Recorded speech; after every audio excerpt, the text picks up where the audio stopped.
Medicover Hospitals, Vizag's most trusted hospital. 040-6833-4455. మొత్తం మీద మంత్రి మనతో ఉన్నారు. మేడం, సబ్ కమిటీలో బేసిక్గా ఈరోజు ప్రధానంగా ఒక ఫోకస్ అయితే జరుగుతుంది, ఇది గంజాయి మీద. ఎంతవరకు దాన్ని వర్కౌట్ చేసే పరిస్థితి ఉంది? గంజాయిని నియంత్రించాలనే ఉద్దేశంతో 100 రోజుల్లో నియంత్రించాలనే ఆలోచనతో ఒక సబ్ కమిటీ గౌరవ చంద్రబాబు నాయుడు గారు ముఖ్యమంత్రి గారు వేశారండి.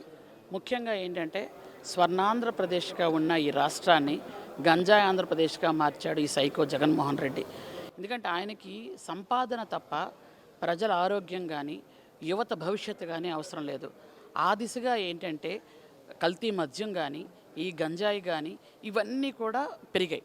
ముఖ్యంగా గిరిజన ప్రాంతాల్లో కాఫీ తోటలు వేసుకొని కాఫీతో వాళ్ళ జీవనాధారంగా మార్చుకొని బ్రతకడానికి, గిరిజనులు బ్రతకడానికి ఆ రోజు బ్రతుకు తెరువు చూపిస్తే చంద్రబాబు నాయుడు గారు వేరే జిల్లాల నుంచి వచ్చినటువంటి కొంతమంది పెద్దలు అక్కడ గిరిజనులు బెదిరించి భయపెట్టి అవే తోటల్లో గంజాయిలు కూడా వేసి ఈరోజు అందరినీ కూడా గంజాయికి మత్తుకి అలవాటు చేస్తున్నారు.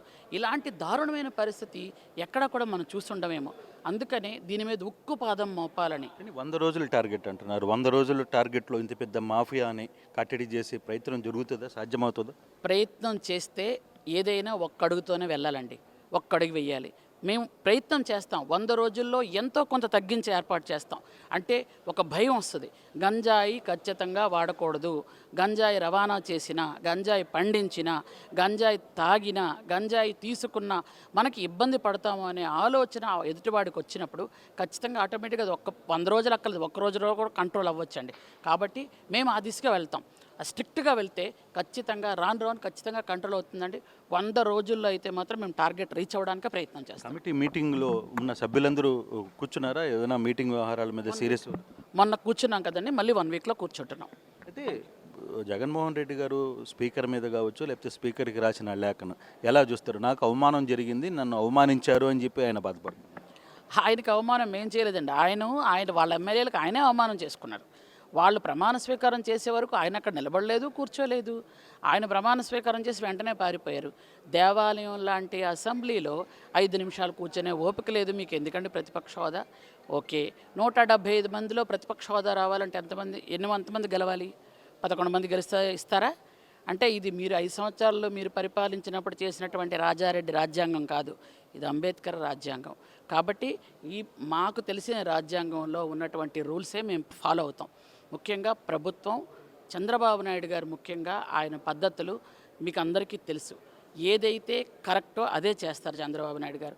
రాజ్యాంగబద్ధంగా, చట్టబద్ధంగా ఏం జరగాలో అదే జరుగుతుంది. కాబట్టి ఆ చట్టబద్ధతగా, రాజ్యాంగబద్ధంగా ఆయనకి ఎంతమంది ఎలాంటి గౌరవం ఇవ్వాలో అలాంటి గౌరవమే ఇస్తాం, దానిలో తేడా లేదు.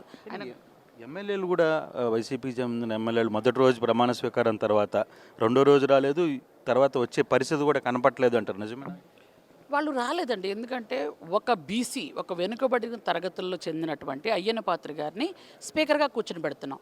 స్పీకర్ అంటే అన్ని పార్టీల వాళ్ళు కలిసి వెళ్ళి ఆయన కూర్చునిబెట్టి అక్కడ ఆయనకు అభినందనలు తెలియజేసి రావడం అనేది అనాదిగా వస్తున్నటువంటి ఒక సంప్రదాయం. ఆ సంప్రదాయానికే వాళ్ళు తిలోదకాలు ఇచ్చేశారు. వాళ్ళు అది కూడా వాళ్ళకి తెలియదు. ఆ సంప్రదాయాలంటేనే వాళ్ళకి తెలియదు. ఎంత దారుణం అంటే కనీసం వచ్చి ఒక కంగ్రాట్స్ చెప్పాలని అనుకోలేదు. వాళ్ళకి అయ్యన్న పాత్రి గారు స్పీకర్ అవ్వడం ఇష్టం లేదా, లేకపోతే ఆ సభలో ఉండడం ఇష్టం లేదా, లేకపోతే బీసీలే ఇష్టం లేదా, లేకపోతే అసలు జగన్మోహన్ రెడ్డి ఇష్టం లేదో మరి మాకు తెలియదు. కాబట్టి మరి మేము దానికి ఏం చెప్తామండి? మేమైతే రమ్మన్నాం, కూర్చోమన్నాం, స్పీకర్ ఎన్నిక కూడా రమ్మని మర్యాదపూర్వకంగా పిలిచాం, ఇంకా వాళ్ళ ఇష్టం. Right madam, thank you. ఇది గిరిజన శాఖ మంత్రి క్లియర్గా చెప్తున్నారు. ఓవరాల్గా అసెంబ్లీలో జరిగిన స్పీకర్ విషయంలో కావచ్చు, ఇతర విషయంలో ఏదైతే లేఖ రాశారో అది ఇక జగన్మోహన్ రెడ్డికి వదిలేస్తాం, ఇది ఆయన విజ్ఞతకి వదిలేస్తాం, వాళ్ళు అసెంబ్లీకి వస్తారో రాదో ఇక ఆయన చేతుల్లో ఉంది అని చెప్పి మాట్లాడుతున్న పరిస్థితి. కెమెరా పర్సన్ విజయ్తో కృష్ణమోహన్. మరిన్ని వీడియోస్ కోసం ఛానల్ ని సబ్స్క్రైబ్ చేయండి, లేటెస్ట్ అప్డేట్స్ కోసం వాట్సాప్ ఛానల్ ని ఫాలో చేయండి, అండ్ లింక్ డిస్క్రిప్షన్ లో ఉంది.